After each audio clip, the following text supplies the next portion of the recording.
Happy Tuesday, gang. It's not Mutant Monday. It instead is X-Men Tuesday, Omni X-Men Tuesday. And we're back. We took a week off, and we're here to talk about more X-Men Marvel Fanfare. I know, I'm sorry.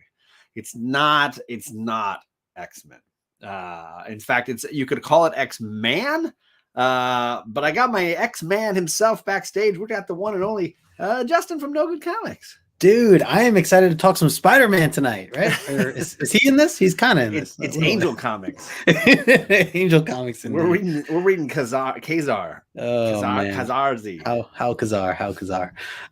What's going on, John? How you doing, man? I'm doing well. We had a bit of a week off with some exciting things going on for the two of us. We are short a guest host tonight. Yep. Brandon was supposed to be here from Comix Kings, but he's got something that came up for him. But he is a regular on this program. You will see him back here again soon, and we hope that his business venture goes well. We're sad that he's not here, but it will happen again soon. He is pretty much second only to Chet as far as appearances on this program. I would say he's definitely like a regular. So yeah. Yes, yeah.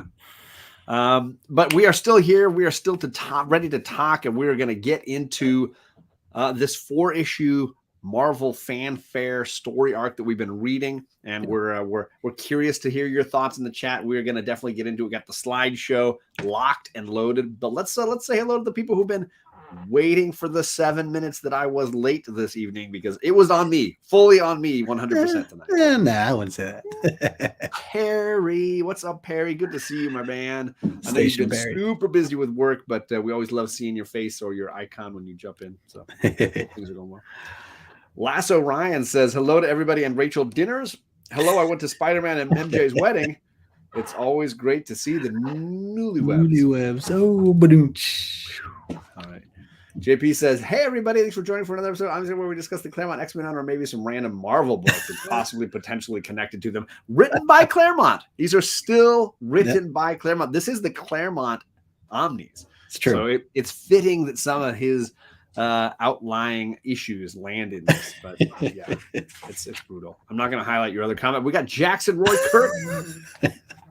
Also pulling the same shenanigans. What's up, Roy Kirk? Good to see you. I hope things are going well. Let's see here. We got a lot of talk going on. We got Jennifer. Hey. You know, she has swag now. If you guys go watch her most recent live stream with Mars, they have the link to their, I think it's a Teespring.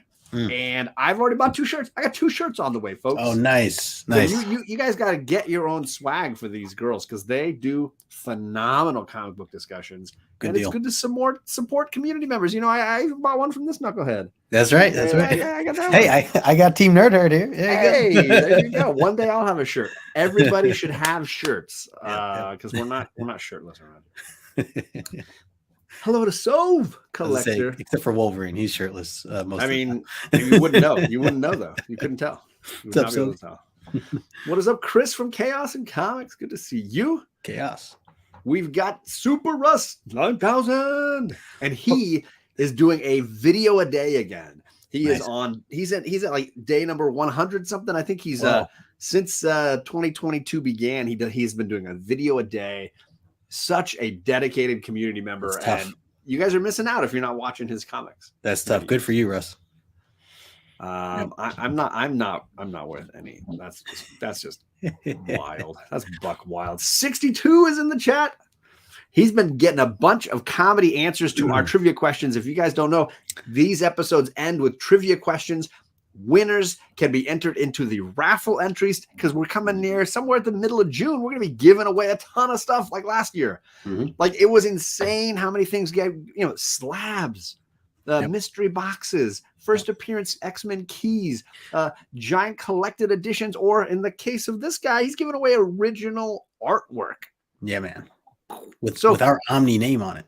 If you want to be entered like 62, say something funny later in the chat. Even if you don't know what the answer to the question is, just like Lefty, you can win some stuff. Yep. So there you go. Yep. I actually did buy one the other day. It's on its way, Russ. I'm not even joking to you. The same day I bought the 2 from Jennifer, I bought one from you too. So get ready. I got the one with your face on it, and the big R with your face. So that's just how I do. That's very cool.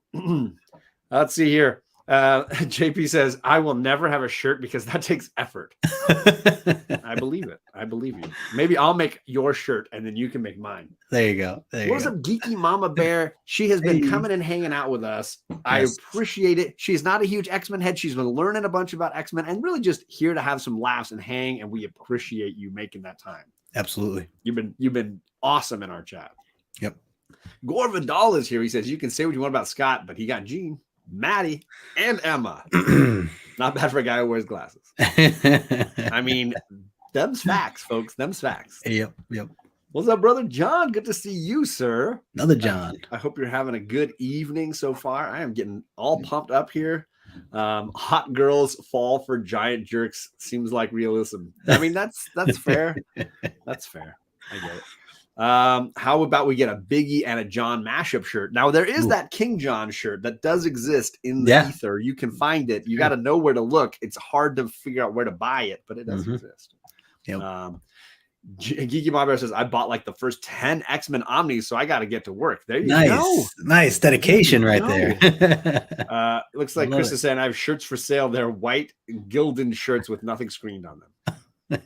You're really living the dream there, Chris. You're living the dream. Sheena, thank you for coming by. Good to see you. What's up, Sheena? Thank you all for hanging with us. As always, stick around to the end. There will be trivia. There will be chances to enter our raffles. But now we're going to get into tonight's book. Last week on the 2 weeks ago on the No Good Comics YouTube channel, we were talking about Marvel Fanfare issue number 1, the premiere issue, and this story arc involving Angel, Spider-Man, Sauron, not the Lord of the Rings character, the dragon-y looking guy, and Ka-Zar. So here we are, issue number 2. Justin, how did you feel? What are the first thoughts, first reactions to issue 2? Yeah, so I mean, we get a lot of action, and I'm usually a big fan of that. But I have to say, I wasn't crazy about this issue overall. I don't know. So I'm trying to start asking myself, like, would I, recommend this to somebody, or would I, that's like, I'm starting to like try to judge it more that way. And it was hard to get through the first time around. There's a lot of text, and I know that was kind of said in the first one as well. I feel like it moved a little quicker in the first one because we were just developing certain characters and getting the introduction and Spider-Man coming in and all this other stuff. But here, I don't know. I just felt like it was a lot of storytelling, and it didn't need all that storytelling. And with all the storytelling, not a lot happened all in one, if that makes any sense. So this is probably one of my lowest grades that I've given anything. And I think even this is still pretty generous. So I'm going to go in that 6 to 6.5 range for me here. Some of the artwork was cool. These are shorter issues that might kind of play a role as well. The stories overall are not that deep, so maybe that plays a factor. But for the fact that Spider-Man's part of it, he just wasn't really there this time around. So that was a letdown too. So I know we'll get into it. So that's my grade, 6 to 6.5. I think that's very fair and very reasonable. In fact, it might even be generous because I really didn't like this one either. Yeah. I will say, if you're reading it in the omnibus, all you get is the short mutant story, if you want to even call it that, and then you're saved the nightmare scenario of having to read that Fantastic Four story that follows, because I'm gonna crap on that, and you better buckle up, Fantastic Four fans, because this is going down. But yeah, I think if I had to include the FF story, this is a 5. Easy. Just easy. If I'm excluding that, I can just enjoy I think it's Michael Golden artwork here. Then maybe I can get back to that 6.5 range and just sort of enjoy it for what it is. Yeah. But when I'm including what they do to my girl Sue Storm, I like all the storms. I like all the storms. Yeah. I can even handle some Johnny Storm. Sure. I can even handle it. They do my girl dirty again. Yeah. And I'm just tired of it. I know it's a man's world, but this is disappointing. Right. And to clarify, you were saying like it's not actually in our omnibus. So if anybody's was looking for that, it's not. Yeah. But if you read it digitally on the Marvel app, because they've got them all there, then you would be able to enjoy this if you buy the actual book, or if you collect the Marvel Fanfare. I don't know if there's even a collected edition. Yeah. Then you'd be able to experience the Hurt Locker of Sue Storm. Yeah. Yeah, I mean, I mean, I would say skip it. Skip it. We'll run through it real quickly. And they always do treat Sue Storm like crap. This is just the facts. This is just the facts. All right. Well, let's dive in. Let's talk about this cover, because here we start right off with something that feels almost golden age, with like the monster and the shirtless guy and the damsel in distress who's half clothed. This feels like a throwback cover in many ways, but great color work. What are your feelings on this cover here? Yeah, I mean, if anything, this is probably one of the stronger parts of the issue that I like, is seeing this cover. I do like the color work here. It's a all black cover for the most part. So, if you can find a nice copy of that, might look really, really pretty, right? I love like you said, the kind of the damsel in distress classic, or golden age, covers and style of artwork. So I do like it. And again, we talk about, will this get someone's attention? This would certainly get mine, especially seeing Spider-Man's suit on this monster that we don't really know, or but you don't if you didn't read this. So I think this would definitely get my attention to read. But that pink kind of flame in the background is really cool. It's really, really pretty. So there's even I just noticed that there's like eyes, or I guess it's Sauron's face there at the top. Yeah. Sorry. In I didn't all the notice like pink, there's different creatures. You see Sauron, you see other beasts. I think you see the brainchild. Yeah. It might be Angel. That's cool. As the monster we see later. Yep. So yeah, I like it. Sorry, I dropped some stuff there. Don't do that. So for me, like this covers are going to be where this series does well, because this is an art book primarily for me. Like the artwork is so strong. The artwork is the design was supposed to be higher quality paper, more art on the page. Like it was really designed to be almost like the Black Label is now at DC. So in that way, you're definitely getting quality artwork. Yeah, I think Michael Golden, really, really a talented artist that not enough people maybe talk about when it comes to great Marvel Bronze Age artists. Yeah. But this cover, I think, is one of his better ones. And I like it way better than the last one. The last one was just kind of like, okay, it's kind of cool. There's like Sauron, Spider-Man, and whatever, Angel way in the background. Yeah. Like, I like this one way better. I want to know what's going on with Spider-Man. Yeah. I love that it looks like we're in some like, I don't know, Gollum's lair in the heart of a mountain or something. Yeah. Again, like you mentioned, the colors, it's almost like pink flames coming out. Like it's just cool. It's just cool. Absolutely gorgeous. So it looks like What If Volume 1, Number 1 actually covered what 62 Lovely Blue says, which is there a what if where Storm married a real man like Submariner? And as I said, I would buy that. I might have to start looking for that. Sleepy Reader is here. What is going on, Damien? Hey, good to have what's up, you, Damien? Nice. See, I actually knew somebody by their both. I noticed that. It only took me how many years? There. Sleepy Reader, how many times have we been in each other's chats? And like, how long did it take me to actually acknowledge you by your first name? Here we are. So great. Here we are. All right. Well, let's roll on through to the other side. We've got a little bit of like an editorial note here at the beginning where we have similar to the last Al issue. Milgrom, going through, talking to the people working on the book, all of them that complaining about all the workload they've got to do, and him just basically sending them back to their desks. And then we jump into the story where we have Ka-Zar and his saber-toothed tiger Zabu rescuing the young girl Tanya from the previous issue where she got separated from the superheroes and was about to be devoured by a T-Rex. When Spider-Man shoved her off the cliff. And we get shirtless Ka-Zar running in to rescue, as he always does, just strapped. That's America's abs. What were your thoughts about jumping right back in and some of the silliness, I guess, the Al Milgrom comedy? Yeah, I mean, for the Al Milgrom stuff, I kind of enjoy it just because, I mean, I like Al Milgrom, and I could see what they were trying to do at this time, trying to hype up this new series and explain why they're doing this new series. I am curious, like, when they stop telling this stuff, or if maybe Al Milgrom just his cartoon stayed throughout all the series. I'll have to see. I don't know if I'll read that far, but I'll certainly look at some of the later issues, see if he's still in there. But yeah, just some corny fun stuff there. And then I like that we jump right back into this, and that it's not. It's just action, right off the bat. Like we knew where Tanya was, that she fell. We kind of were wondering like what ended up with her, where she was at. So seeing that she's at the feet of a T-Rex, it's like, man, like when it rains, it pours, right? You got one problem, you jump right to the next. So they don't call it the Savage Lands for nothing. No, exactly. Man, that should be our next T-shirt. I think it's at least fun getting right into it, and we get some more action here on the next page. So, and I will say, as a kid, like. I both loved and didn't care for this kind of stuff with the Al Milgrom cartoony thing. Like I wanted more pages of the story, but at the same time, it made me giggle to think about the people in their offices and the silliness. So books like What If, and there was even a spin-off series called What The, like a What The, and they would often sort of like break the fourth wall and talk to the reader, the writist. They would talk to the reader through the art, and I thought that was kind of a fun.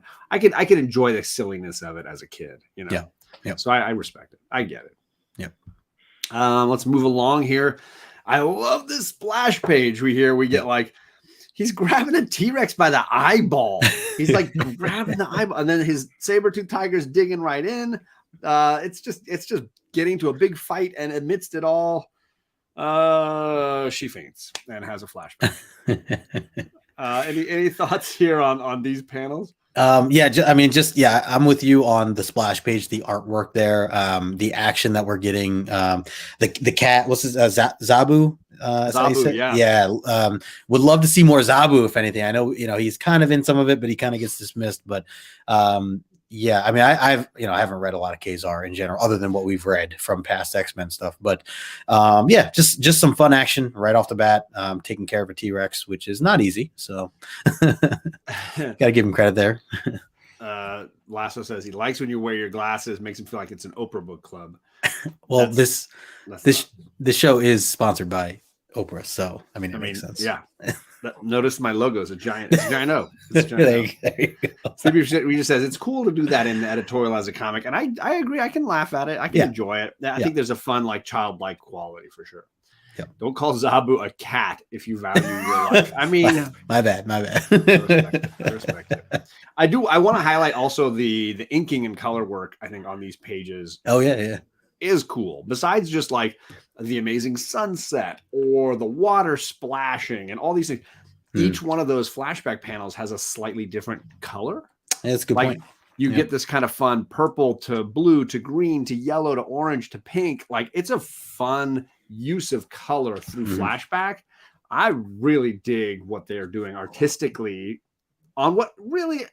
It's just exposition, and it's perfect that Whitewell Comics is here. He's always complaining about exposition, but what a cool visual tool to show the exposition in a different kind of light, literally. Yeah, and I think it was just kind of a cool. I liked stylistically. I thought it was a really different kind of choice. Yeah, I actually didn't really notice the coloring, but yeah, that is cool how it's laid out, and I like that they only took six or seven panels basically, instead of like multiple pages. Yeah, her at the top kind of passed out, and then it's like.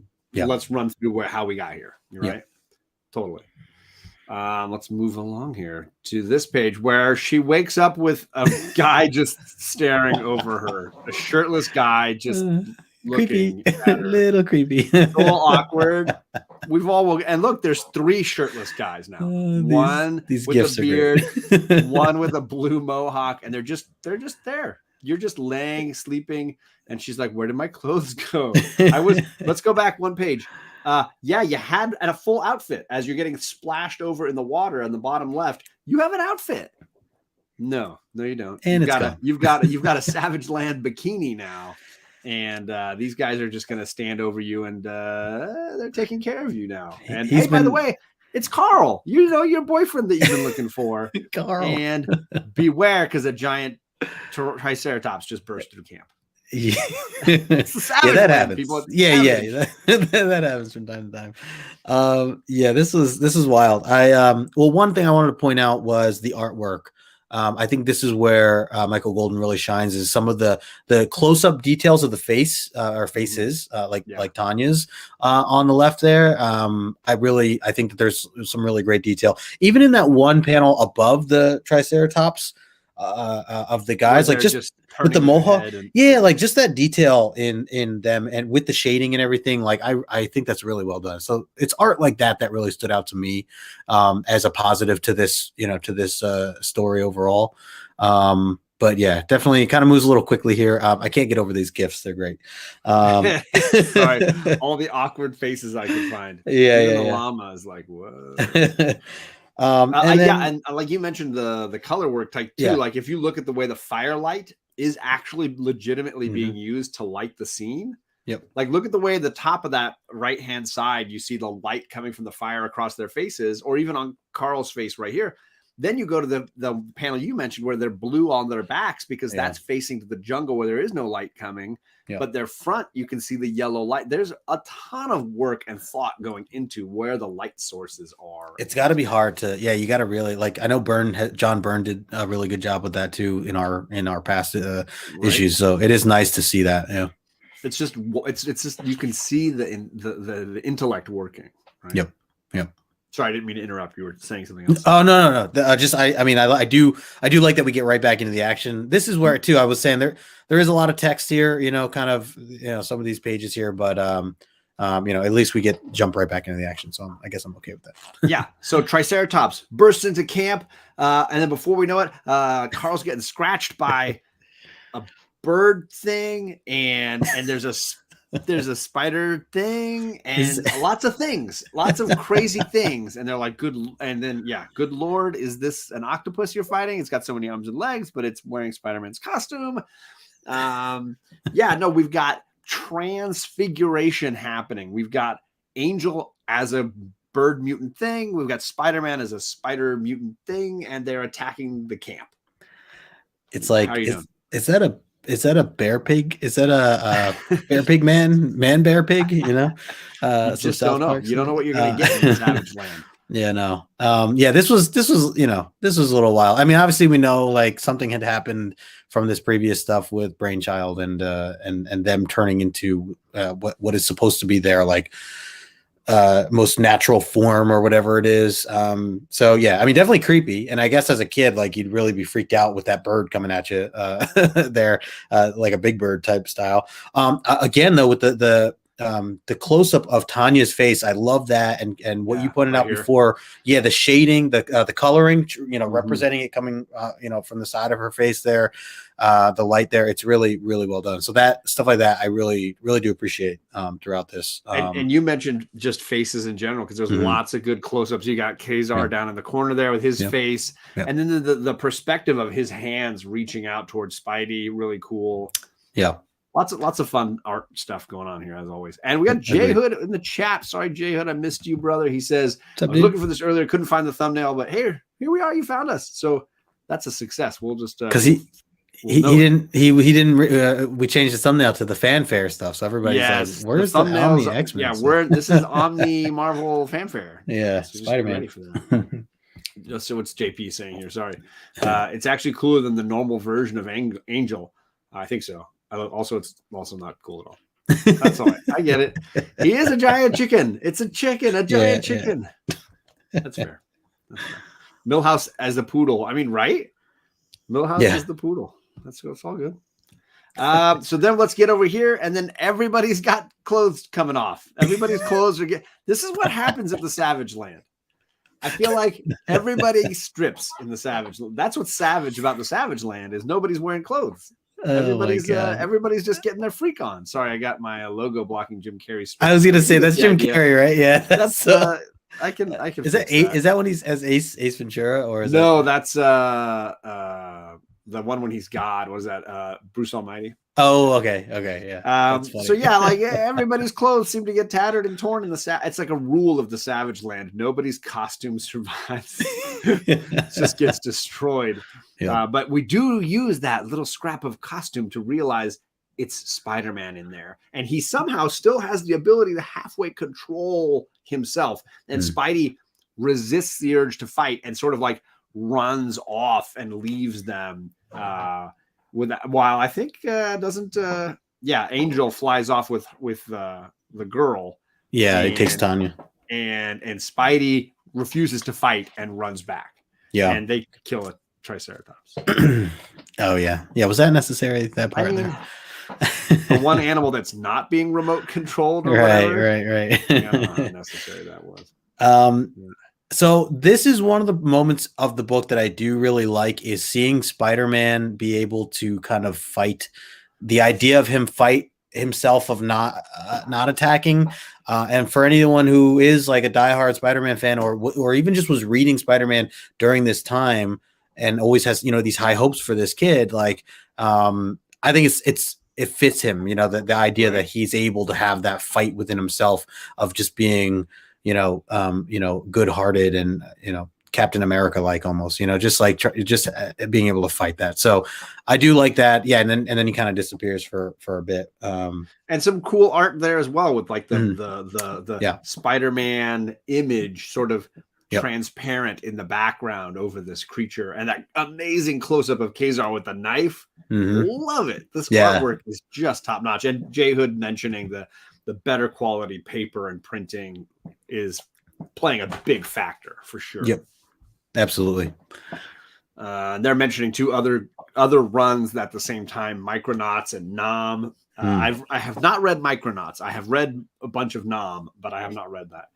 Honda Jabroni in the chat. How are you doing, sir? Good to see you. Hey. Did I miss anybody? Yes, Golden was the artist on Nom, by the way, if you didn't know. He did that series. Nice. And it's worth checking out. I think it should be on the app, right, J Hood? I mean, maybe he doesn't read a lot of digital stuff, but I think it's on the Marvel Unlimited app. It probably is, yeah.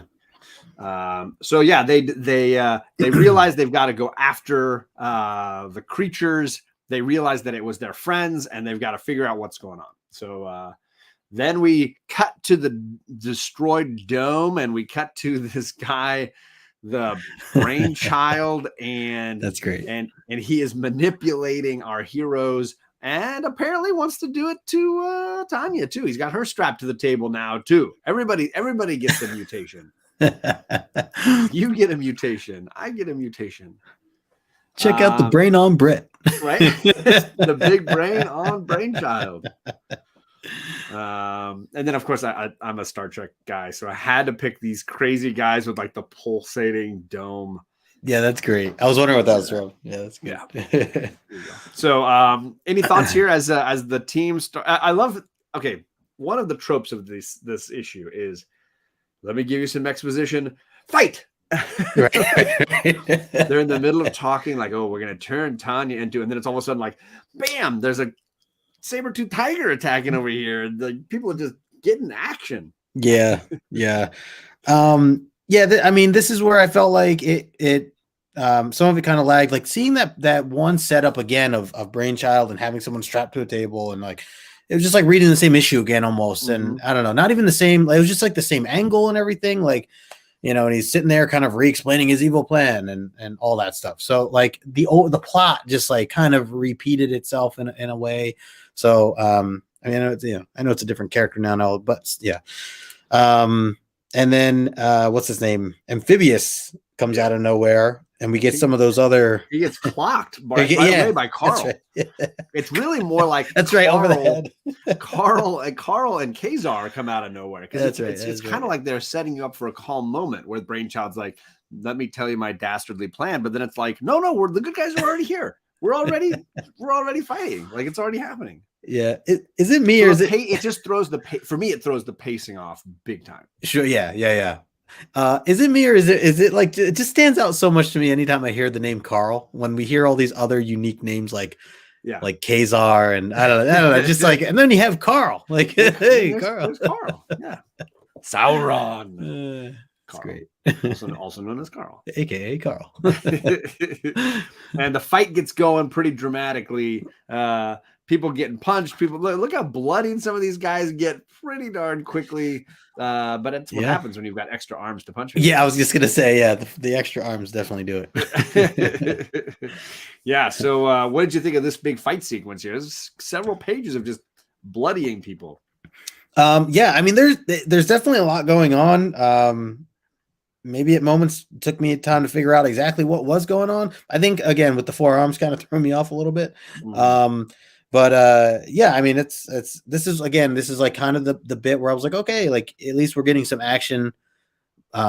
You know that, but it still just wasn't enough for me to like love the issue or anything like that. Yeah, I think that action sequences work based on pacing, right? You have to have a setup, and then when the action hits, it has to pay off, right? Yeah. And I think talk about certain books that are able to pull that trick off, and I think John Byrne's work and the way he worked with Claremont, you had good pacing and then payoff to that as well. Right now, Righteous Thirst for Vengeance is a book that I think does that really exceptionally. Agreed. This book is not doing it, right? It's very disjointed in some of that. Yep, agreed. All right, J Hood, you keep up the artwork, man. I appreciate it. But again, the quality of the images individually really strong. The detail work really strong. I love Spidey like manhandling that guy, just pulling him back. Like, even Spidey is completely fighting the animal urges here. It's really cool. Yeah. At least he can kind of help out a little. And then, of course, the Transformer gets destroyed, which is going to create some problems because they're like, how do we change them back? Because the machines destroyed them. And Spidey starts begging Ka-Zar. He's like, just kill me. Like, I don't want to live like this. This is not how I want to live. Yeah. But that's when Carl comes to the rescue. Carl's like, let me just grab you, baby. Let me just suck the energy from you. Because if you remember, when the last time the mutants, the X-Men were in the Savage Land and dealt with Carl, he tried to suck the energy life force out of Storm. Yeah. And that was way too much energy. He was like, whoa, damn. That's more the energy than I can handle. You got an Omega there, so right. But now he's going to try to pull that extra energy out of Spidey and turn him back into normal. And as you can see, he does. Spidey falls to the ground all good and back to normal. But that's going to be a bit of a problem because, bam, I'm Sauron again, bitch. Shabam. What are your thoughts on this twist where Carl is able to be the one to save the day? Because do you think it's going to be like, oh, dang, they destroyed the Transformer machine. You thought they would just flip a switch and turn it back, but no, it's Carl to the rescue. Yeah, like, and knowing that Sauron's been the villain, and I guess like I've been waiting to see where this flip was going to happen and thought that, it was going to be him to initially like do the bad thing or whatever, but he actually, it's because of him that the team's, alive. And I mean, if anything, I was a little surprised afterwards Sauron leaves. I know, like, I guess, to recoup and whatever else. Right. But everybody's kind of down now at this point, or knocked out. But yeah, I mean, it's interesting. Going back to the last page or the last panel, the moment with that you pointed out before, Spider-Man saying like, just kill me. Like, that was pretty heavy. Dude, that was pretty heavy. Yeah, that was definitely pretty heavy. Yes. I don't know I don't know how else to really even put it or take it other than it's just something I didn't expect. But it shows he was like hopeless at that point. There was like, there's nothing left. Like, how am I going to reverse it? How, the machine's gone, we just get the whole description from Brainchild that I'm the only one that can build this machine. And now, and I'm never going to build it for you. So, blah, blah, blah. So like, but yeah, so I thought that was heavy. I also just like, again, how you pointed out before, I do like the artwork for that Spider-Man, especially the solid green in the background. Man, yeah. To really just make you focus on him. I think that's really well done. And those close-ups of Carl as he goes through that journey of, I'm going to fix Tanya. And then it's like, I can fix all of you. Like, I can do this. Yep. And it's kind of I think a selfless act. Those close-ups are really strong. Yeah, no, that's a good point. Shout out to Chet, our man in the chat. He says, hello, John. Hello, annual avoider. I think that's you. That might be you. No, I think he's talking about, is that you? That could be me. It could be me. The best part of this arc, he says, is the art and Station Nation. There you go. Good to see you, sir. I hope you're doing well. We don't get enough chat, but I do think you're on an upcoming episode, so you better be buckled up and ready for that. Yep. This is a great point. Jackson Roy Kirk mentioning this idea that we're seeing Spider-Man turn back into normal as Sauron becomes himself again. Spidey really playing loose and fast with his identity in this. Like, there's no, he did it last issue where he's just like, dang, dinosaurs are coming. I'm just gonna slip into this costume again in front of all those guys. Yeah. You just flew from New York with like only 5 or 6 people. Yeah. And one of you is clearly now Spider-Man. So like you're really not leaving a lot of question marks here for people. They're kind of gonna be like, I don't know which one of these guys is Spider-Man. Is it this random helicopter pilot? Yeah. Is it that guy with the wings? Is it that girl Tanya? Or is it the guy who's always taking pictures of Spider-Man everywhere? I don't know who it could be. Like it could be any of them. Like I just don't know. I'm glad that he pointed that out too, because there really isn't anything after that either, right? There's nothing. I was waiting for it. At least on the last page, I thought we'd get some sort of. I wanted Tanya to be like, you know, don't worry, I won't tell anyone. Yeah. Well, I mean, or even Angel, technically, right? Shouldn't Angel be the one to, like, as they go back, like, shouldn't he be like, hey, Peter, so now that we're on this plane heading back, like, I have a crap ton of money. I'll pay off all of these people. Yeah. I got you. Got you. What happens in the Savage Land stays in the Savage Land. That's the shirt we need. That's the shirt. If you make that shirt, put both of our logos on it. I'll do that. I need that shirt now. Consider that could be the greatest T-shirt. I'm just saying. I'm gonna get like every color design. So funny. Carl is the engineer. He learned it from WKRP in Cincinnati. What? What's up, Kenneth Bird? Hey, Kenneth. We're having a little bit of a good laugh here. Talking about some of the footnotes. There's lots of things that we're discussing here. Lots of options. Did Spider-Man turn into Sauron? That must be it. I mean, maybe. Carl is a lot of things, right? I just read the first issue. He says it was funny. Peter even changed into the costume. He did. He took some time. I do just not in front of a bunch of guys. I do no suspension. There's no suspension here. See, Chet wants the shirt too. Chet wants it too. All right, it's done. It's a brand new day when Angel can pay everyone off. I mean, it's fair. So Sauron is back. Yeah. Everybody's like, oh my gosh, we thought we had fixed you. This is really bad. And then they're like, no, just let him go. He's in the Savage. Just let him go. He just freaking flies away. See ya. I felt like the guy here in The Incredibles. You're letting him go again. He's guilty. It's so true. He just lets him go. That's the end. Literally, folks, that is the end of the issue. He flies off. Everybody else is like, just get on the chopper. Just go. Just go home. Get to the chopper. Jet says Angel Bash 2022 continues. I mean, I'm not bashing him. He's got the cash to solve all of the problems in this issue. It's true. It's true. He doesn't do anything useful here. He's actually more useful as the bad guy's henchman than he is as a hero. But you asked, and I can explain it. Any thoughts on how this issue kind of abruptly ends here? Just I agree with your reaction here of just like, that's it. Like that's what I was like, why like, shouldn't they at least make this effort now? He's like, he's out of it still. I mean, I know again, everybody was kind of out of it, but I don't know. I just thought this would be the opportunity to do it. And he just flies off and that's it. So yeah, definitely so abrupt to just what they could have done. They could have had the guy with wings fly and catch him. Hey, if only somebody around here could fly. He's like, I need to pay for all these people to, forget about Parker's identity. Yeah, right. Yeah, I gotta pay these. I'm busy. Pilots. Yeah. So that is it, folks. That's the end of the issue. As far as the stuff in our omnibus, we can run through real quickly the Annihilation storyline here in this Fantastic Four mini. If you don't mind, Justin, we can run through that real quick. Did you have something? Sorry, you want to say? On the last page, I just wanted to point out the part it's at the top right hand where Tanya's like speaking. First of all, I like how says, Tanya looks, but yes, she does. Just the part where my dramatic reading. I think you should at the her last set of bubbles. The as for my decision. Yes, as for my decision to stay, I've found the man I love. I won't rest. I can't until he's cured once and for all. Or destroyed. As for Sorry, is that it? That's perfect. I just like at the end, it's just like or destroyed. Like, he could die. I mean, it is the Savage Land after all. It's just so like poetic the way she's reading everything or saying everything, and then once and for all or destroyed. How many animals died for the clothes we're wearing? Says Tanya. Yeah.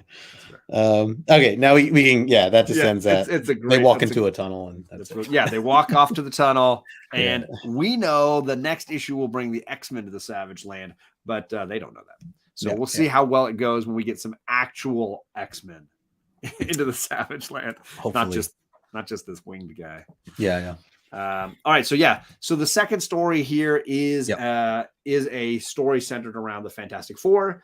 I will say Roger McKenzie on plot and script not doing Sue Storm justice. The whole issue starts with Sue Storm yet again pouting. This time, you forgot my anniversary, Reed Richards, you lout. How dare you treat me this way? He sends his arm out, snags some flowers off of an old lady's balcony across the street, and that's somehow going to solve things. Right here, you lost me on page 2, 1, whatever. You lost me. I'm just like, seriously, that's what you're going to start Sue Storm off with. She's running into the laboratory for the FF, pouting about how he forgot our anniversary. It's so written by a man. It's like cringy to me. Yeah. It hurts. Yep. Agreed. Did you have anything to add here? I experimenting again. Yeah, no, you nailed it. And I know you'll get every FF book at this era for me is about these things. It's about Reed screwed up. His wife's mad at him. Then he does some experiment that like puts the universe at jeopardy and then puts it all back together again. And we're supposed to admire him. Yeah. Like the whole Reed Richards makes Professor X look good. That's basically where we're at in the history of the Fantastic Four. Cringe award worthy. It is facts. This is not written in like 1942. This is written in the 80s. Like, yikes. Yeah. For me, this is a yikes award. But let's keep going. We'll cut back to the moment where Richard says, if only I'd listened to Ben on that ill-fated day years ago. He's talking about what a bad listener he is. Like, the whole thing is like, you've got the self-awareness, but not enough to make any real changes in how you behave. He's like, oh man, I was a bad listener then. Weren't you just telling us about how you forgot your wife's anniversary to your wife? Like, really? You haven't learned it? These are great gifts. Man. So, I mean, any chance to do Big Lebowski? Yeah. I had to blow up this one panel really big because it was just like, if only I listened. Right? And then he flashes back through, hey, remember we were on the ship and it crashed. It didn't work well. I ruined all my friends. My friends got destroyed. And then the guilt of that is driving Reed to experiment with the negative zone. Isn't that what it's called? The negative zone? I think so. Yeah, that sounds about right. I know you and I are talking about Black Hammer later, and there's like there's the like neutral zone or whatever. Yeah, the para zone. Parazone. There's a lot of zones, people. A lot of zones. Anything you wanted to say here? Should I keep going? No, you keep going. Okay. So Reed is experimenting. He's also getting kind of tired. He's not really spending time with his wife. He's just kind of all over the place. He's flicking switches and opening portals and experimenting with the universe and just not really focusing on what he's doing. And just doesn't work out well because he releases Annihilus. Dun, dun, dun. God damn it. Again? How many times do you have to release Annihilus before you realize this is not a good idea? No, definitely don't do that. And Annihilus is like, haha, now I'm free. You released me from the negative zone. I'm going to destroy the world. Because that's really all I'm here for. It's just very over the top. Yeah. Hey, firstly, Daryl, how you doing? Good to see you, man. What's up, Daryl? I knew your name. I don't know why you read your comics. I'm 2 for 2 tonight. I'm 2 for 2. Second, this story not in the omnibus. This is the second half of Marvel Fanfare issue number 2. And if you are reading the actual comic, you would get this atrocious Fantastic Four story thrown in for she's and bees. What's up, Bobby? When you're experiencing too much negativity, that you take it to the negative zone. Yeah. There you go. So, I mean, I don't know how to feel about all this. It's all just kind of a disaster. And somehow he finds a rock that's like floating around and he grabs this rock as his like weapon to fight Annihilus and the negative zone, which is why I have the really small rock. I was going to say, I love that scene. It's so great. Well done on the gifts tonight, John. Well done. I had 2 weeks, so I really could go that extra mile. I love it. Yeah, Reed building his negative zone machine. He's not at that Eric the Red speed yet. He's working on it. He's working on it. Yeah. I didn't say hi to Eric. I'm sorry, Azores. I saw you earlier in the chat. Yeah. I'm sorry I didn't say hi to you, my guy. What's going on? Any thoughts here on fighting Annihilus with a rock? The only thing I noticed here that really stood out to me is that Annihilus's shirt kind of matches the cover. So we'll give him that. There it is. There it is. That's what I took away from this. They saved money on the inking. Yeah, they got the same color. Yeah, what do we have left here ink-wise? Oh, just color them in this. Just use the magenta. Just keep using the magenta. So now we've got like, okay, I hit him with the rock and that upset him. He's not really paying attention. Then I'm gonna clap these little like things on his wrist, like these, handcuffs. Like they're like neutral zone, negative zone handcuffs. Don't really work. Then I'm gonna give me a pair of those. Then I'm gonna shoot him with a flare. I'm gonna fire a flare gun at him, just right in the face. Just blast him with a flare gun. That doesn't really work either, and you're really just making the bad guy mad. Yeah, it's not good. And then he finally realizes, no, what I can do is flip a couple other switches and that will do it. And then put him back in the negative. There he goes. He's back in the negative zone. Reed realizes I can't fix Ben Grimm. I'm just going to destroy this machine and pass out. And Ben will put a blanket on me. And that's the end. Yeah.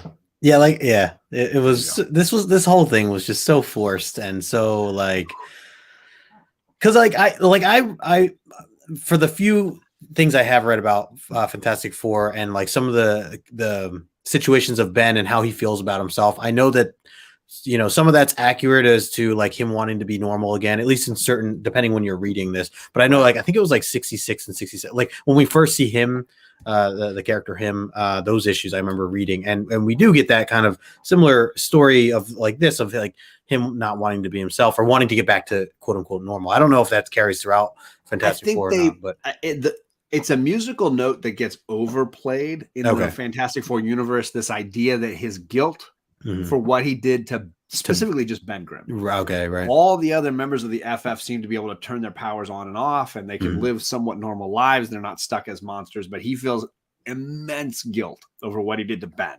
Right. Because Ben lives a more tragic beast-like story. Right. And so that's what drives Reed constantly. Yeah. To do the things that he's doing. Yeah. Yeah. I with all that said, I was hoping that we'd get something a little bit better from this, because some of that story it does tie into, like, you know, the history of them and how they feel about each other, or like you said, the guilt that he has on himself. But this was just forced. This was just. And I loved later on when Ben got the ability to turn his on and off for a short time. I thought that was an interesting way to deal with what he was doing, and sometimes it would act up without his control, and I thought that was a good way to still keep his internal struggle going. But I preferred the Ben Grimm who could switch it on and off, much like Sue and Reed and Johnny can. Yeah. And as far as the artist on this, I'm going to make everybody a little nauseous and to sort of flip back here. It was Trevor Von Eden is the artist. And I'm going to go back one. And the last thing I wanted to show was they do. Oh yeah, I did see all the cool things in these Marvel fanfares is kind of these mostly like almost like posters that they included as a splash page at the end, and you get an Annihilus in front of the negative zone machine with Reed image for this book. That's pretty cool. Which might be the back cover, or maybe somebody can explain it to me. Yeah. because I want to say the Marvel Fanfares did not have an ad on the back. They had the image artwork on the back. So this might have been the back cover. Yeah, the other one had that cool Daredevil one too. Yes, yeah, exactly. One. So this is the back cover that I think you would get on the Marvel Fanfare. Yeah, and I do love the Ben Grimm tragic story, but I do agree, like that it just gets it's a little overdone. Let's get into the math because we're running a little long here. Yeah, more than I thought. Key elements: sexism and misogyny still exist in the FF universe. Reed Richards is the Professor X of the Fantastic Four comics. Somebody slabbed over 100 copies of this book. That's news. That's key. That's interesting. Wow. $55 to $60 is what you're going to have to pay for a 9.8 or a 9.6 of this book. I don't know why you would, but you could. It does exist, and that's about it. For that cover, maybe for that cover, the artwork on the back and front, I could see that being, in a nice case. He says that Trevor is much better than that. He went through a period of depression, which might have been around this time. His inker didn't help him. Oh, wow. You know way more about these artists than I could ever know, Jamie. You're impressive, my man. Damn. Very impressive. So yeah, these books, I think slabbing these books, the benefit is the front and back cover are both pieces of art that are really enjoyable. Yeah. And for people that really want them for the artwork, clearly of the 120 or so that are slabbed, 9.6s and 9.8s reigning supreme with the higher quality paper and printing. I think you're able to get more 9.8s and 9.6s out of it. Yeah, that makes sense. That's what Bobby's saying. Shout out to you, Bobby. And that is it. That is it, folks. That is all. We done. Let's have some final thoughts here, Justin. We'll get back to the bigger screen here. What are your final thoughts? Yeah, I mean, I'm still looking forward to seeing what else we get out of this. I don't know if looking at the next cover, it looks like we're still in the, we're staying in the Savage Lands, which is cool. So, hopefully we get more of the X-Men team involved other than just Angel. I'm assuming Spider-Man's out at this point, which I'm a little bummed about because we didn't. I was hoping we get a little bit more Spider-Man than what we got, especially for that first issue, that cover with Spidey on the front. It's like, come on, like you're really pulling me in here with that, and then not so much.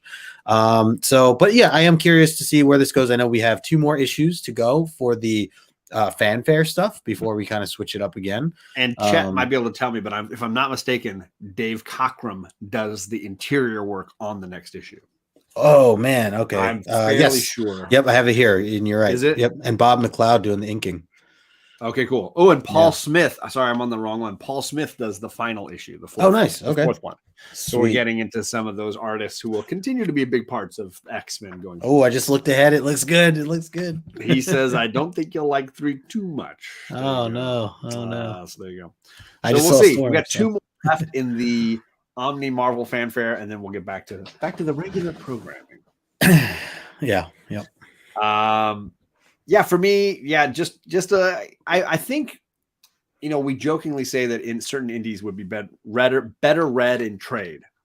And for me, I think these X storylines in the Savage Lands, if you were to strap all 4 together and sell it as like a collected edition, throw out the FF stuff, just give me it might read a heck of a lot better. But split up the way it is and chopped up the way it is, I just don't think it's very effective. And the pacing is way off. Yeah, I mean, I get like too. This is their goal of trying to introduce new characters to all readers, and this was their effort for FF. If anyone's never read Fantastic Four, maybe this is for you.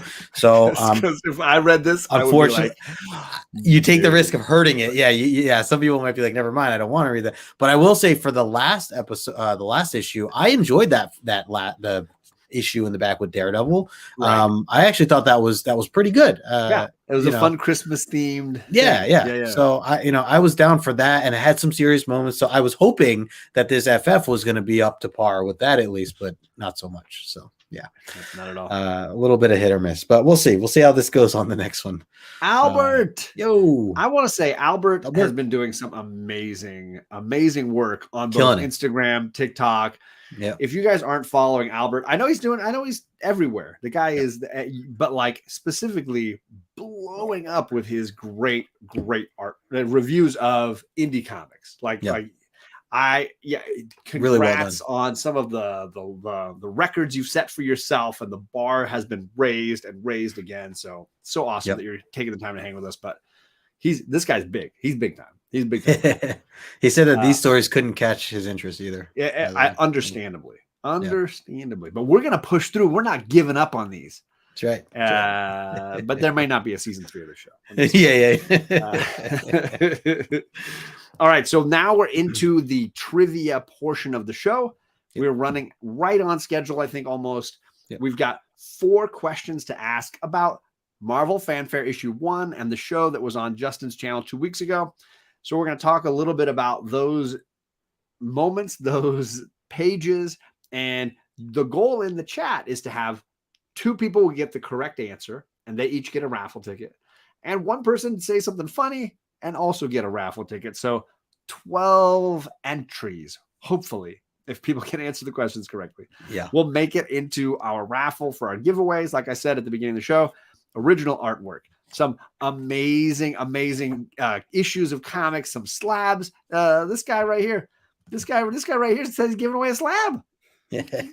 Going crazy. He says, I'm doomed. So just be ready for that. And then hopefully you can be entered into the giveaway. Because like I said, the middle of June is where we're about to be aiming, I think. Right near this guy's birthday, actually. Right near his birthday. That's right. We're gonna be giving a ton of stuff away. So you better be ready for that. Yep. And Rachel Dinners always and forever. Because spelling, that's what Rachel Dinners means. Old. Rachel Dinners means spelling matters. Especially reading this chat. All right. Do you wanna go first up? Yeah. I got an easy one for this first one, but I will clarify. For this answer, I am looking for a first name and a last name, and it has to be spelled correctly. So I'm just putting that out there. Chat. That's right. So the first question up is, what's the name of Warren's girlfriend? Angel's girlfriend. What is her full name? Someone we meet right off the bat there in the beginning of the issue when Tanya is being flown over to his mansion, essentially. Yeah. And again, 2 correct and 1 comedic answer is what we're looking for. Yeah, I think we could still get some funny stuff in here. I think we could still. But remember, first and last names got to be spelled correct. I see 2 correct answers, I think. Yeah.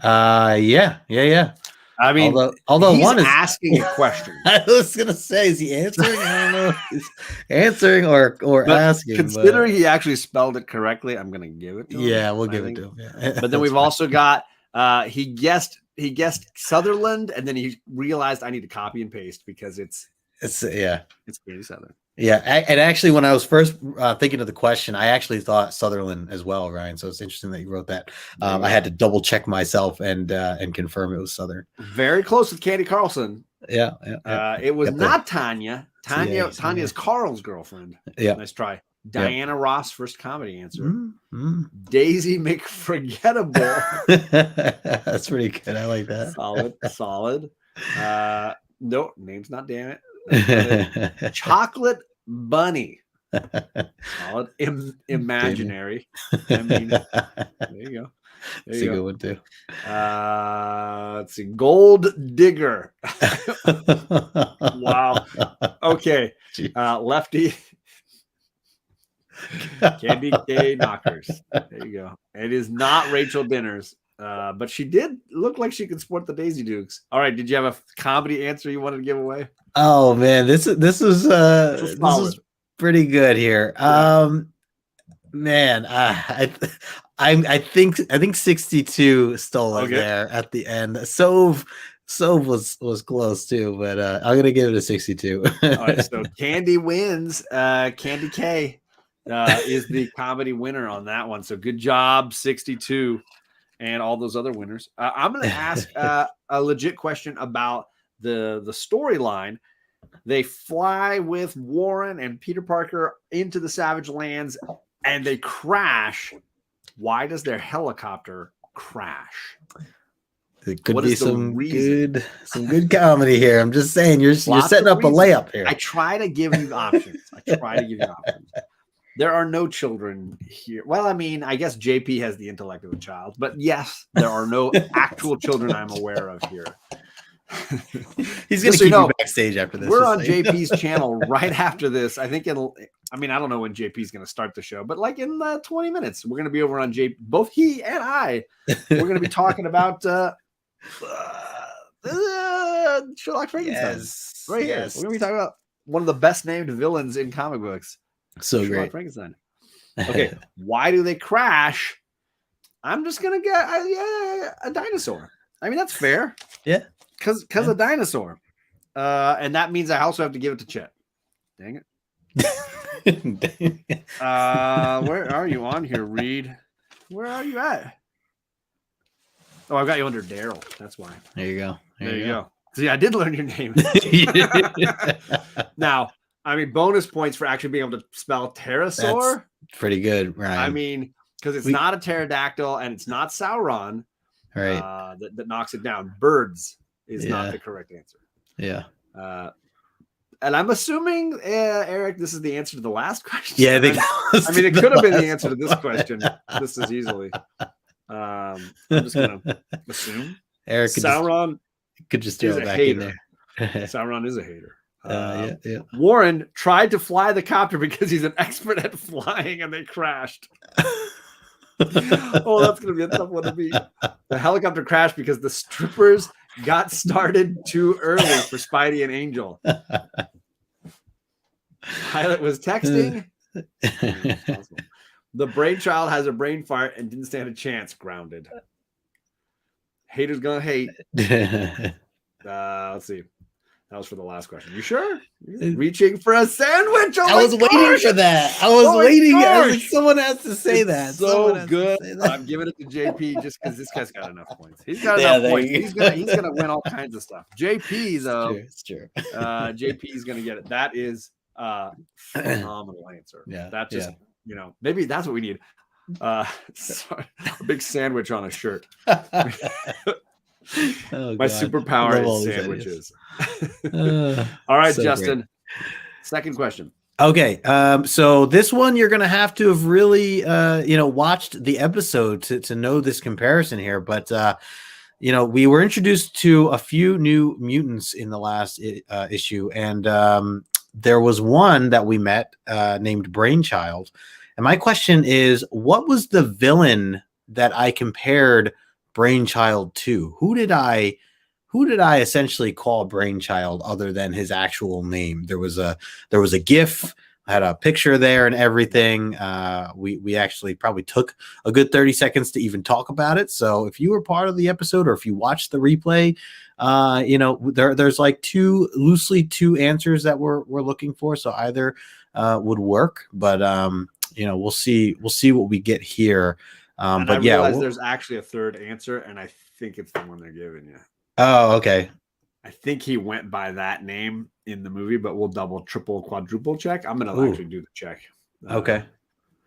I mean, there was to clarify, there was a name that I had on screen, along with the GIF. So, I mean, that's really what I'm looking for, and I do see. I mean, yeah, I don't recall the leader, but I'm going to say, can anyone give me the other name if that's the case? Because there are two other names here that are that I had in mind. Maybe I'm remembering wrong. Maybe I'm remembering wrong. MODOK. I mean, he does look like MODOK. Yeah. Am I right though, John? Was the leader even part of? Without spoiling, part of that I don't think so. Okay, because when I say villain, guys, it's a villain from a whole other universe, not even part of this one. So, and to even go even further as a hint, it's not a Marvel character. So, just to give you some other hints, I think MODOK is. Okay, we've got it twice. We've got it twice now. Okay. So the first one, is it JP Fawn? Okay, Hector Hammond, yes. So this is the character from Green Lantern, the movie Green Lantern. Yeah, and he had JP Fawn. I think this is your first in Marvel entry. Yeah, I don't unless JP has two JP things. Yeah, I mean he's rigging the game. Yeah. And then we got it right here. Yep. Magic lasso. Nicely done. Nicely That done. guy just will not quit. Let's see here. Anti-Cyclops because he has a brain. Dang. I do like the MODOK one a bunch. The Watcher with the 5 head. That blue guy from the movie with kids, a Pixar movie. It's good. It's good. It's a bit long. I mean, it works. Why you gotta hate on Reba McEntire? That is why are you throwing Reba under the bus? I don't know what Reba did to you. Right. I know Andy he loves Serkis, some countries. So I like Andy Serkis too. I mean, you guys are firing shots at it. It's not Sinestro. It's not Sinestro. He's no. Yeah, Tanks. Someone did mention Sinestro. Just tanks. All right. Did you have a comedy answer you liked? Yes, I'm going to go with, where was it? Where did I see it here? There's only so many. MODOK. We got 62. The Watcher with the 5 head. The Watcher with the 5 that head. I love the reference of 5 head, and yeah, it could be like a Watcher. I mean, it's fair. Yeah. Mega Mind. Ooh, Mega Mind. Good one. See, 62's he's on point. He racks up a lot of comedy points. He does. Deep He cuts. does. He doesn't even have to read any of these things, and he's just like getting points. As we saw in this issue, Angel and Spider-Man, the 2 superheroes they brought along to sort of protect this trip, got turned into monsters by Brainchild. How did Brainchild capture both of them? Knock down their plane, sure, but that doesn't stop superheroes. How did he capture Spider-Man and Angel? Tricky. Was it a sandwich? He also referred to Big Brain in his pants, and we all booed. I mean, that's fair. Well, you're really on this leader thing. The leader. So wait, what is? Can we talk about that for a second? So what is the leader? Also a Green Lantern? He's reference? a villain from Hulk, if I'm not mistaken. Oh, okay, not Green Lantern. Villain. Okay, it took me a little while to click to it. Okay, I thought someone was saying they technically called him the leader, Hector Hammond. I was like, I don't remember that. Daryl back with more fire. It is Vertigo, not the comic book series. The character. You too. Vertigo, the villain, the villainess, is the key element there. So yes, Vertigo captured them. Really, Brainchild not doing a whole lot, not carrying a lot of weight. The Vertigo did most of the hard work in there, the heavy lifting. Yeah. Other options could have been a giant butterfly net. And that's one way to catch Angel. I mean, it would work, I think. It really would. Offer them sandwiches. I mean, they weren't trying to catch Wolverine. So that's the problem. They're trying to get Wolverine. A giant spider web. It could work. It could work. Look, more tasty sandwiches and a cheese plate. Cheese plates will catch me. That would catch me for sure. He's the gamma irradiated villain from the Hulk. Yeah, see, I got you. Yeah. You got to read. He's got to read on annual. He doesn't read annuals. He doesn't read, unless they're included in the omnibus. He doesn't read them. Unless they're not recommended by Chet, then I. So I'm hooking you up, my man. Nice. Collector. I don't remember if you're on the second page. I know you're on here. There he's definitely got some. You just hit 5. You got 5 raffle ticket entries. If you want to be like Sove, you got to click the link down below and go over to the No Good Comics YouTube channel. Hit the notification bell. We're going to be over there next week reading issue 3 by the one and only Chris Claremont with that wraparound cover. And it'll actually have decent mutants in it. Yes. So all of these are good reasons to click the link and go over there, because we will be back next week with more great Omni X-Men. Yep. Agreed. Anything else you want to mention, Justin, before we bounce out of here? Anything coming up? I know you got a show coming up on Saturday, right? I do. I'm back with Omni. I'm back with Comic Collector Origins, and it's going to be with this girl. Her name is Kat, who I've gotten to know just through YouTube. She has a pretty big channel. She doesn't really do anything over on Instagram, so I hope I can introduce someone new to those who maybe have already been following my channel. So that's she's really cool. She puts out some really great content of new modern, books. She loves reading books. So I'm really excited to talk with her about her content creation and things like that she's been doing.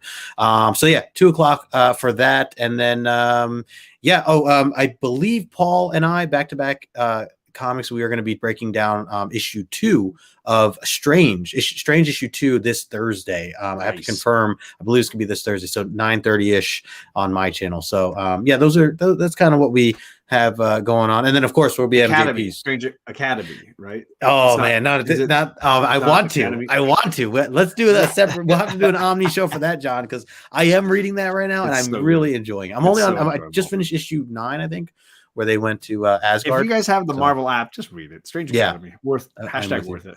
Yep, agreed. Great point, Chet. It's next week on this guy's channel. You are on the next issue. You are reading Marvel Fanfare 3, and we're on his channel. He's saying Hulk Annual 7. I don't know. I mean, we might spend some time on it, but have an intervention for me here. Fanfare 3 is what you should be picking up. That's what you got to be reading. So when we are over on his channel, this guy's going to be there. This knucklehead's going to be there. Nice. I remembered it. There it is. See, yeah, you remembered it. We're going to be there. I actually triple checked. So that's you. It's you. Boom. As for me, I'm editing a video with Charlie, but I don't know how long it's going to take to drop that. We are doing the Bearded and Cole's cover challenge for this month, which is villains. Cool. Charlie went through her collection and pulled out some really great and some really odd, obscure ones that are really funny. I pulled out mine. We shot it over the weekend. I didn't have time to edit it. So hopefully that'll drop here in the next week. We'll tinker that out and make it happen. However, in 10 minutes, we're on the JP Budget Collectings channel. This guy and this guy and this guy, Sherlock Frankenstein, one of the great characters in the Black Hammer universe, and we're going to get into it. So please follow us over there to JP's channel. I know he's really annoying about Cyclops, but he does like good indie books. That he does. Hey, John, real quick, I also forgot to mention this Sunday, going to be doing a live Lego build. If anyone's interested, and John, let me know. We're doing it around 11:00 a.m.